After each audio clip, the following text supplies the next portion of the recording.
Well, hello YouTube. Today I'm going over 10 common Linux issues and their solutions. So now when a new user gets to Linux, they will run into issues, and that's actually probably one of the reasons why they go back to Windows. But the thing is, almost every issue that you'll run into with Linux has a solution. Like, if you're going into Linux with wanting to learn something new and being willing to solve problems, you're really going to be A-okay. And I'm going to show you how to resolve some of these issues in this video. And if you stick around till the end, I'm going to give you a little bonus tip. It's a tip that you can use to resolve pretty much any issue that you will ever have with Linux. But without further ado, let's get right into it. Alright, number 10 on this list. Some people may see this error every once in a while when they go to install a package or update their system, or a similar error, and that is could not get lock var lib dpkg lock-frontend. Now, this is caused when some other process is using your package manager. An easy way to fix this is to simply reboot your system. That will end any processes that may be using your package manager. Alright, number 9. When some people go to remove a program that they installed, they sometimes see the no packages to remove error. This happens when the program's not actually installed, but the Ubuntu Software Center thinks that it is, for whatever reason. This often happens when a user initiates an install through the Ubuntu Software Center and then clicks cancel before it can actually do anything. There's a pretty simple way to resolve this. Simply go into System Monitor and find a process labeled GNOME Software. Click on it, then click End Process. Then reopen the Ubuntu Software Center, and then this will refresh the Ubuntu Software Center. And then if I go back to that program, now it knows that it's not installed. Alright, number 8. Another issue that some people may see when they go to update their system or install a program, and that is the Unmet dependencies error. So now this can easily be fixed with the sudo apt -fix broken install command. Then you just run that, then hit enter.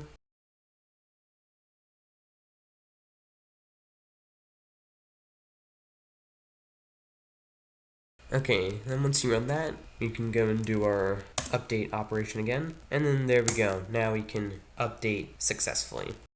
Alright, number 7. This is a common error message when installing packages, and that is subprocess user bin dpkg returned an error code 1. Now, I'm having trouble reproducing it in a VM, but this error basically means that you have something wrong with your package manager. An easy way to resolve this is to go into terminal and type sudo dpkg -configure-a. Then hit enter, then punch in your password, and then try whatever it was you were doing again. If that doesn't fix the problem, you can look up how to resolve it. But since there are many possible solutions to this, I can't go over them all in this video.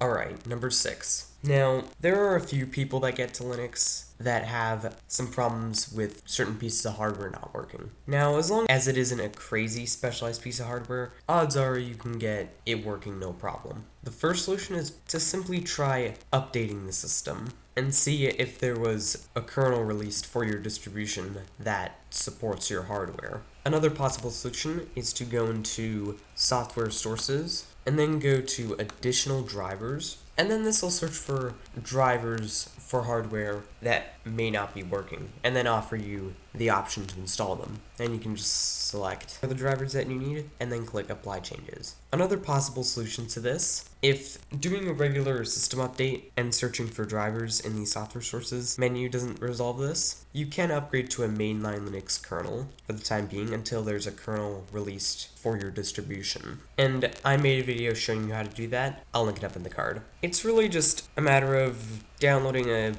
upgrade script and then running it. Alright, number 5. Now, with Ubuntu especially, some people have issues encrypting .7z archives. Let me show you what I mean. If I go up to the 3 dots here in this test.7z archive and then try to set a password, it'll say an error occurred while saving the archive. And notice how it doesn't give me the option to encrypt the file list. So now there's an easy way to resolve this. Just open up terminal, then type sudo apt install p7zip full p7zip rar. Then hit enter, punch in your password, then hit enter again, and then we'll go and install the dependencies that Archive Manager needs to encrypt 7z files. Now if we reopen that archive, then try to set a password again, now you get the option to encrypt the file list, then try to encrypt it again. There we go. You can see that it is encrypted. Alright, number 4, moving into game land for a bit, especially on Debian-based distros. I know this error exists, at least on Ubuntu, but for whatever reason, when you first install Ubuntu in Minecraft, and you go to play an older version, it'll say an unexpected issue occurred and the game has crashed. So now what you need to do is open up a terminal and type sudo apt install open jdk8 jre. Then hit enter. Now I already have installed, but anyway, once you install that, you're going to type sudo update alternatives --config java.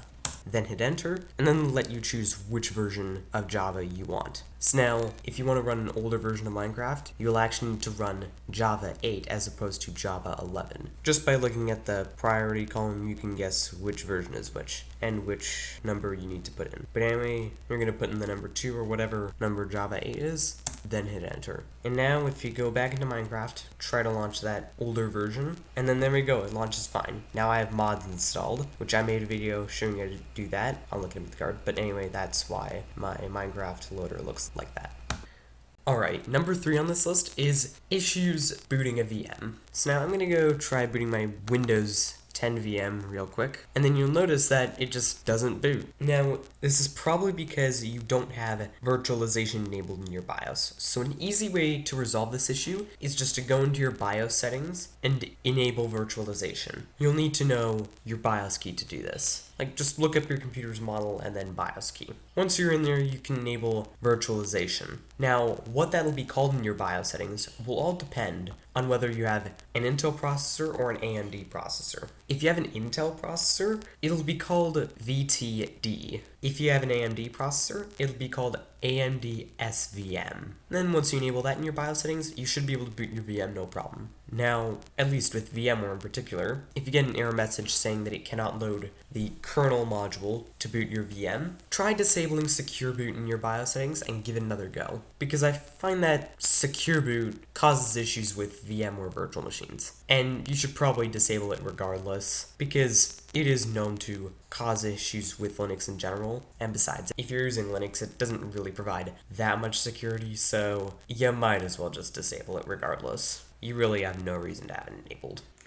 Alright, number 2 on this list is installation problems. So now there are a few people that get to Linux that have problems even installing Linux. Like, they may get partway through the installer and then get an error that doesn't allow them to continue. I want to say this is not Linux's fault. The vast majority of the time, 99% of the time, these installation problems are caused by corrupted installers. Sometimes they may be caused by driver issues, but majority of the time, if you have installation problems, it means that you got a corrupted installer. So what you should do in that case is re-download the ISO file and then reflash it to your install media. Then see if the problem goes away. Alright, number 1. exe files not working. So now when a lot of people get to Linux, they're so in the habit of like running to the website, downloading the exe file and running the setup, and then they realize it just doesn't work. Now this is like the one issue that I can't give like a complete solution for, because thing is, these exe files are designed for a Windows system. And as I've said before on this channel, Linux is not